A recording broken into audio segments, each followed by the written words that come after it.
Coucou, j'espère que vous allez bien. Je vais allumer un peu, il fait un peu froid, hein. Il fait pas très très très chaud, hein. Alors, je vous ai promis aussi de vous raconter l'histoire des deux sœurs Trung. Mais avant de vous raconter cette histoire, j'aimerais présenter une très très belle actrice, artiste accomplie, assassinée à l'âge de 33 ou 34 ans, juste après la guerre, parce qu'elle a interprété la chanson de... elle a interprété quoi? Bah, une pièce de théâtre, une pièce d'opéra. euh, Très très célèbre qui retrace justement, elle a interprété deux pièces majeures maîtresses lui ont valu la mort, assassinée. Ouais. La première, ça a été elle a interprété le rôle d'une reine qui prend le relais de son mari pour le combat pour la liberté, mettre les Chinois hors du territoire vietnamien du Nord à l'époque.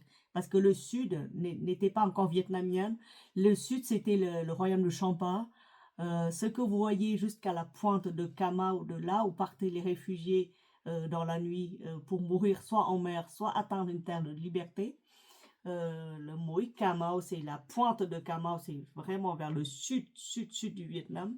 L'autre côté, il y a des pirates thaïlandais, de ce côté-là, il y a la liberté. Donc, voilà.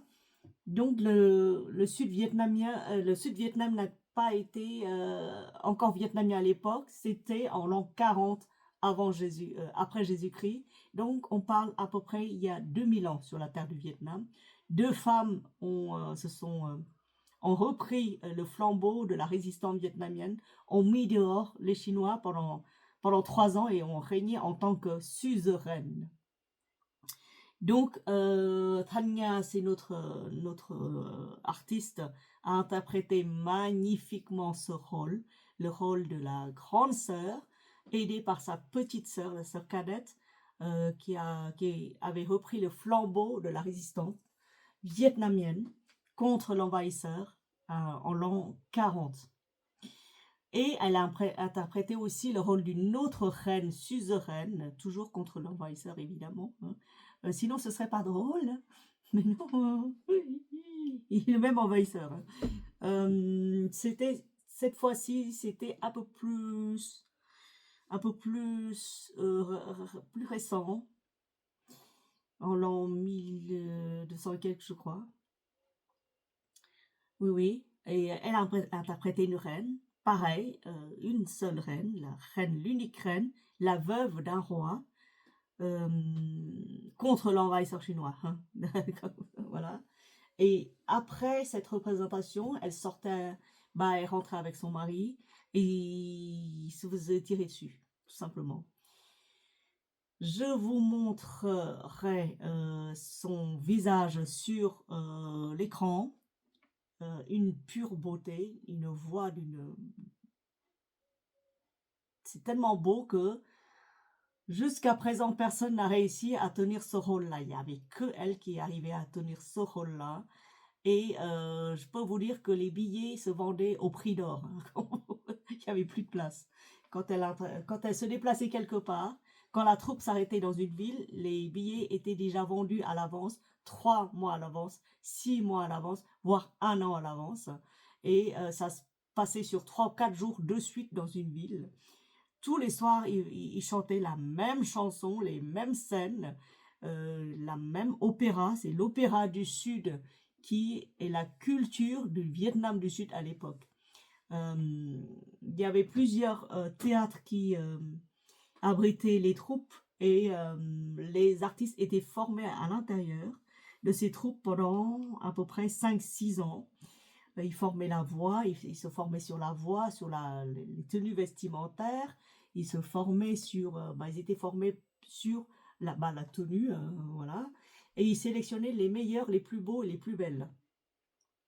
Et oui, et la plus belle voix aussi, parce que beau et belle, si vous chantez pas bien, si vous maîtrisez pas tout le chant lyrique le chant qu'on appelle l'opéra du Sud, vous ne pourriez pas déjà chanter.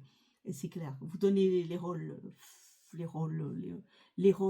secondaires, mais le premier rôle, le rôle de ce qu'on appelle le premier rôle d'une dame ou d'un monsieur, bah, ça se monnayait, enfin, on les payait avec des lingots d'or. C'était les signatures sur papier en lingots d'or. C'est même pas en dollars, c'est même pas en francs, c'est même pas en rien du tout. C'était en lingots d'or. Et il y avait des très grandes troupes qui formaient des très grands artistes. Et puis il y a aussi des gens qui écrivent ces pièces-là, hein. Ils étaient aussi payés. Bref, tout le monde était payé. Il y avait personne qui était exploité. Même la troupe, enfin la plus petite troupe des danseuses et des danseurs sur scène était vraiment grassement payée. C'est pour ça que le théâtre ou l'opéra vietnamien était riche. Et les artistes qui chantaient aussi dans ces troupes d'opéra tournaient aussi des films à l'étranger, allaient à l'étranger tourner des films à Taïwan, à Hong Kong, à Singapour, en France, aux États-Unis. Il y avait une très grande communauté déjà expatriée ailleurs que sur le territoire du Vietnam. Donc voilà, je vous explique à peu près le contexte de l'opéra vietnamien avant la guerre. Après la guerre, bon, ben, il n'y a plus rien qui se produit. Les gens étaient tous emprisonnés, morts, envoyés dans les camps, massacrés, muselés. Il n'y avait plus rien qui sortait de bien. Mais Meilenbergkrupp, c'était encore un des derniers opéras écrits par les artistes authentiques en 1977. Mais le projet a déjà vu le jour bien avant. Mais là, c'était encore, ils en ont profité pour pondre un projet, un des plus beaux projets, un des plus beaux opéras, une pièce d'opéra jamais réalisée, juste après la guerre. Hein, mais, et je vous dis, après ça, bon, bah, elle a été fichée et assassinée après. Voilà. Alors, je vous dis le contexte, enfin. Meilenbergkrupp est une œuvre très connue dans la culture vietnamienne, mais il faut savoir que ce n'est pas une simple chanson pop, c'est un extrait d'opéra traditionnel.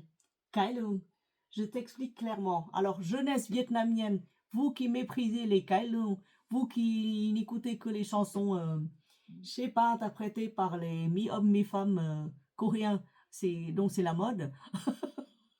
Écoutez Cai Lung pour comprendre déjà la beauté des gestes et la beauté des voix et la complexité d'un vrai chant de l'opéra vietnamien du Sud. Il n'y a que le Sud qui faisait des Cai ou les pièces d'opéra. Le Nord, c'est pas la peine. Alors, c'est un extrait de la pièce Tin Trong Melen, le tambour de Melen. J'ai déjà dit que Melen, c'était la capitale des résistants, la première capitale du Vietnam, c'est à Melen, de la résistance. Hein. Il y a eu d'autres capitales, mais voilà. Vraiment, le Melen, il faut s'en souvenir. Hein. Tin Trong Melen, c'est le tambour de Melen, le tambour qui pousse les gens à se révolter contre l'envahisseur. Donc le tambour de Melen s'était créé vers 1977, mais je pense que le projet a vu le jour déjà avant. Cette pièce raconte la révolte des sœurs Trung, les deux sœurs Trung, contre l'occupation chinoise au 1er siècle. Le passage Meilenbergkrupp, c'est l'adieu sur le mont de Melen, est une scène de séparation entre les époux Trung Trắc, c'est l'héroïne, et son mari Thé Sat. C'est donc un duo dramatique, pas une chanson indépendante à l'origine, c'est un duo vraiment dramatique. Mais on en a extrait parce que c'est tellement beau et personne n'arrive à chanter correctement. Moi, je me suis entraînée depuis 20 ans, je n'arrive pas. Mais je vous le chanterai. Comme ça, pour éviter d'avoir les droits d'auteur sur mon dos, je chanterai avec ma voix. Au moins, c'est une voix cover, on appelle ça cover. Alors, le moment raconté, le texte décrit un moment très émouvant. Très Sat part préparer la guerre. Trung Trắc reste, mais décide aussi de lutter. Ils se disent adieu, peut-être pour toujours. Pourquoi Trung Trắc reste pour décider de lutter? parce qu'elle maîtrisait l'art de combat. Elle chevauchait les éléphants, elle apparaissait sur les champs de bataille aux côtés de son mari. Et là, il doit se séparer parce que l'un prépare, parce qu'il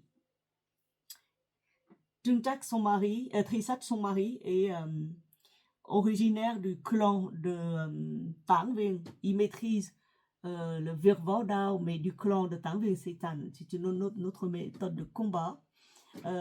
Beaucoup plus fort, beaucoup plus puissant, réservé aux hommes, alors que Tungtak, elle est issue du mont Melen, là où ses ancêtres ont établi là, et ils ont développé un art de combat beaucoup plus puissant, très enveloppant, très doux, mais qui terrasse quand même pour femmes. Melen.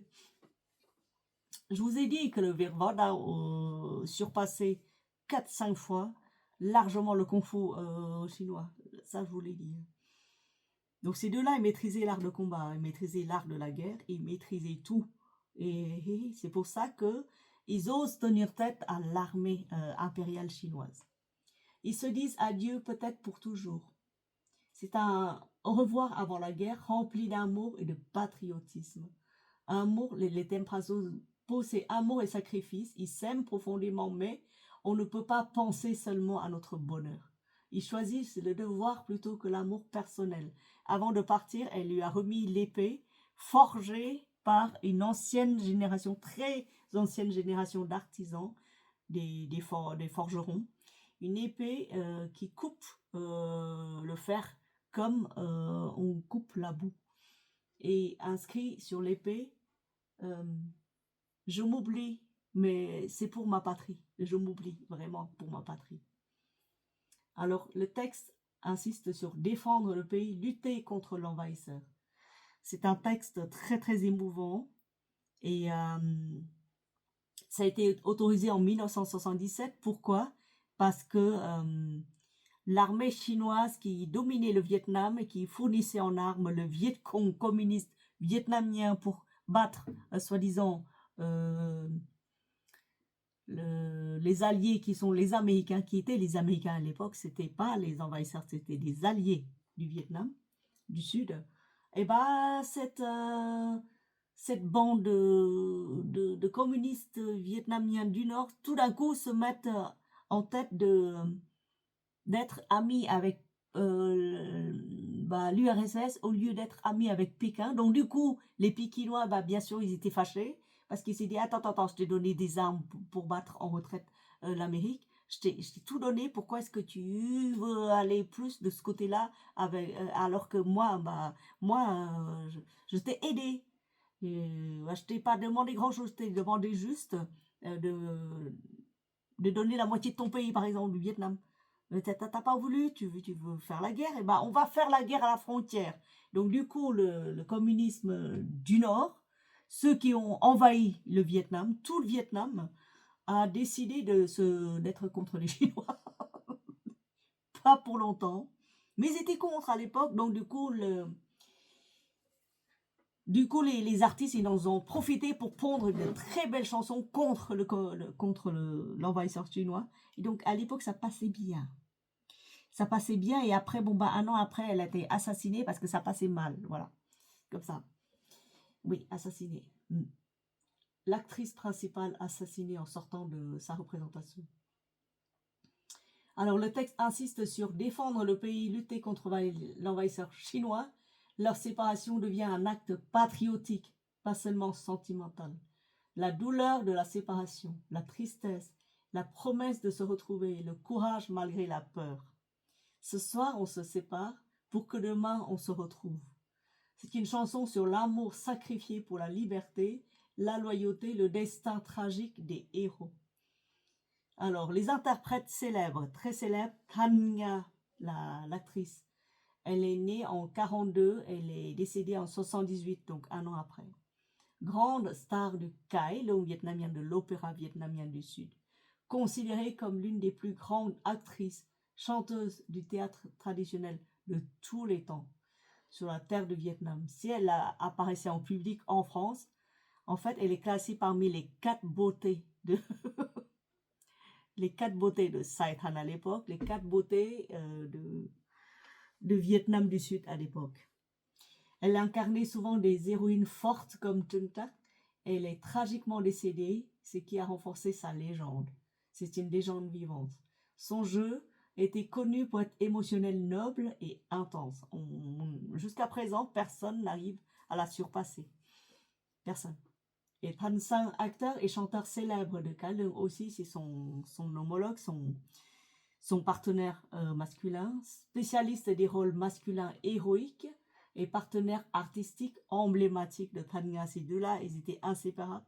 Quand ils apparaissaient sur scène, bah, c'était quelque chose. Alors, c'est l'une des références du théâtre vietnamien, le duo. Très admiré, la justesse émotionnelle, la puissance vocale, je vous mettrai en barre d'infos. Le lien où vous pouvez écouter réellement les voix des masculins et féminins. Oui.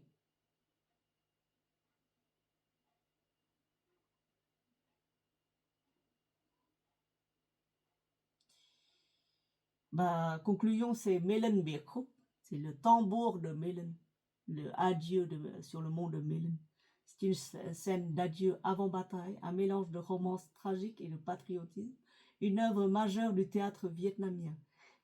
Si vous l'avez pas lu, si vous l'avez pas vu, allez-y sur YouTube avant que ça soit supprimé. Récemment, j'ai vu une version colorée. C'est-à-dire que intelligence artificielle ont réussi, les artistes derrière ont réussi à recolorer. Mais moi, je préfère la version en noir et blanc à l'époque. Et vous savez comment j'ai connu cette œuvre-là? C'était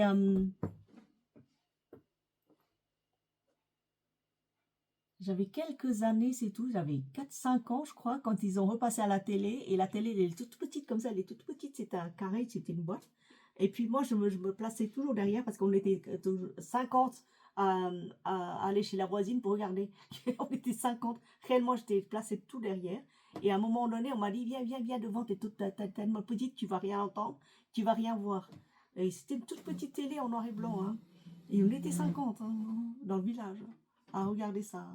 Oh, ah, j'en ai pleuré. Hein. Et puis j'ai rechanté, j'ai rechanté. Ça fait 40 ans que je suis entraînée sur le rythme. Là, ce soir, vous allez admirer avec moi. C'est trop beau. Ce soir, nous nous disons adieu. Qui sait quand nous nous reverrons. Pour notre patrie, je dois partir. Notre amour, nous devons le laisser de côté. La route qui m'attend est longue et pleine de distance. Tant que ma mission ne sera pas accomplie, je ne rentrerai pas. J'espère qu'un jour victorieux, nous nous retrouverons à nouveau.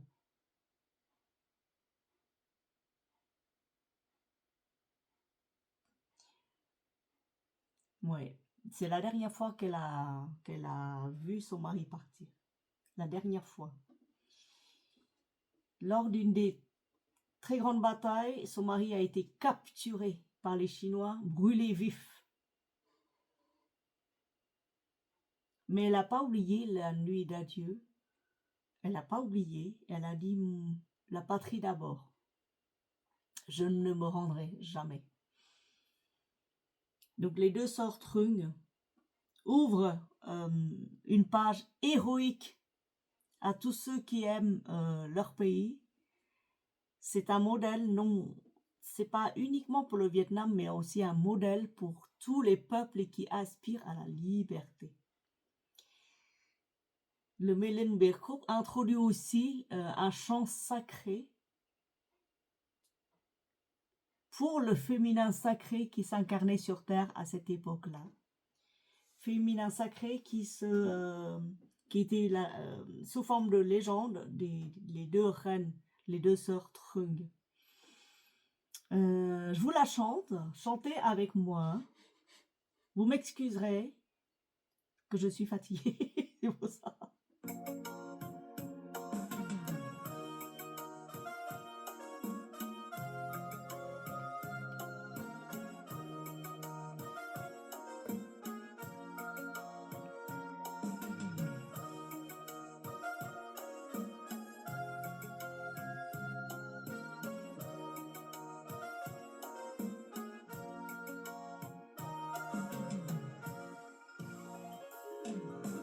Trong giây phút chia tay, tim nguyện ghi lời thề.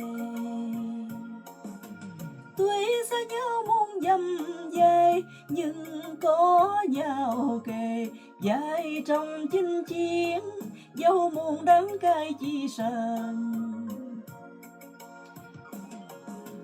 Bầu trời Nam u tối, quân thù gieo bao tang.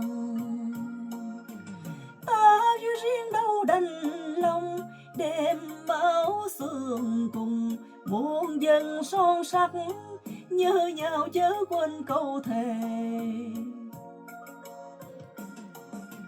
Đêm nay có xa nhau, cho ngày mai ta lại gần.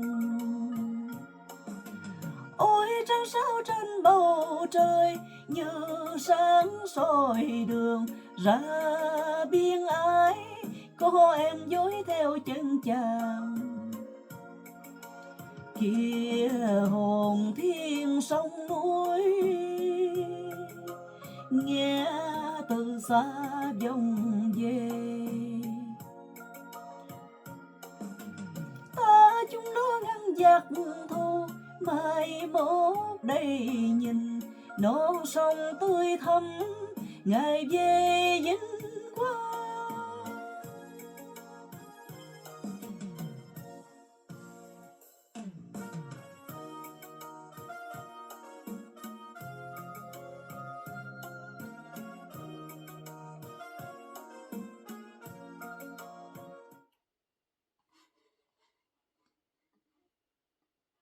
Voilà, j'espère que vous avez aimé la chanson avec moi.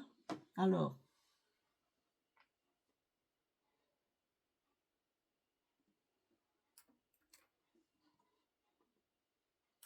juste un moment.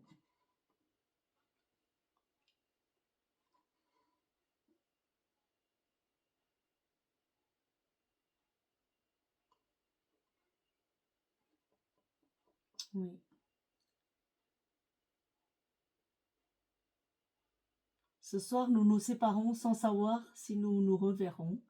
Pour le pays, nous devons mettre de côté notre amour. La route de la guerre est longue, incertaine, semée d'obstacles, mais nous gardons l'espoir qu'un jour, après la victoire, nous serons réunis. Ils étaient très très jeunes. Très très jeunes. Je vous montre le visage de notre actrice bien-aimée.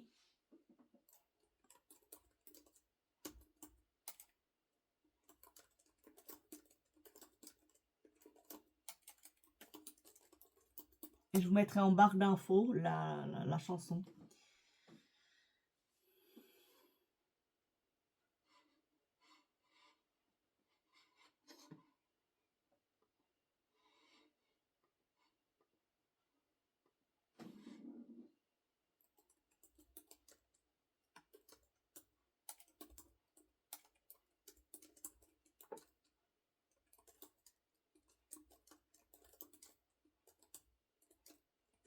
C'est grâce à l'opéra vietnamien du Sud que je me suis améliorée en vietnamien. Parce que la langue du Sud est tellement riche. J'ai quitté le Vietnam à l'âge de 10 ans. Je n'ai pas pu aller à l'école correctement. Et même si je savais lire avant d'aller à l'école, leur école à eux, là, mon vietnamien était limité. Vraiment limité. Alors, Internet bug. Restez avec moi. Ah là là, que c'est beau. Quand je la revois, je suis tellement triste.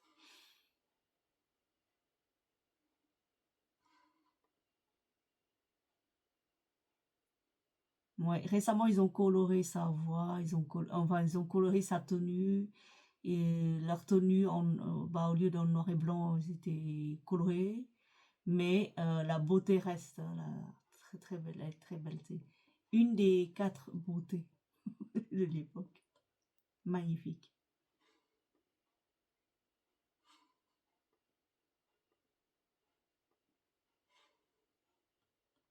Je cherche une très très belle image.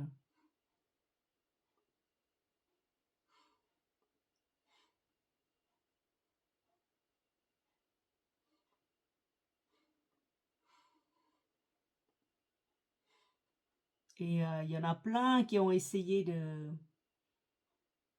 Il y en a plein qui ont essayé, réessayé, réinterprété, mais je crois qu'il n'y a personne qui arrive à ses pieds. Je pense, hein. Ouais, je cherche des images. Déjà. Voilà, je ne sais pas si vous arrivez à voir. Magnifique, hein. Elle a interprété plein de rôles. Elle a même joué dans les films modernes et tout ça. Et voilà, c'est là. C'est tellement beau. Hop, celui-là aussi. Voilà, et elle apparaissait sur scène. Elle se maquillait très peu. Très peu, mais vraiment très peu. Dans la vie ordinaire, elle se maquillait pas du tout. Elle a des très longs cheveux. Magnifiques cheveux. Et la dame à côté interprète sa sœur. Toutes les deux sont très belles. Et pareil, personne n'a réussi à tenir son rôle à elle. Bon, bah voilà, c'est entré dans la légende. Je vous mettrai en barre d'infos la chanson originale. Vous apprécierez avec moi. C'était dans le but d'introduire la suite dans une prochaine vidéo sur la lutte des deux sœurs Trung contre l'Empire et comment ça s'est formé et comment ça se fait qu'ils connaissaient, qu'ils maîtrisaient l'art de combat, et etc., etc. Je vous dirai tout ça si vous êtes intéressés. Merci d'avoir écouté, merci d'avoir chanté avec moi. Juste une petite partie. Merci d'avoir cheminé avec moi tout le long. Merci infiniment pour vos petits mots gentils, vos commentaires.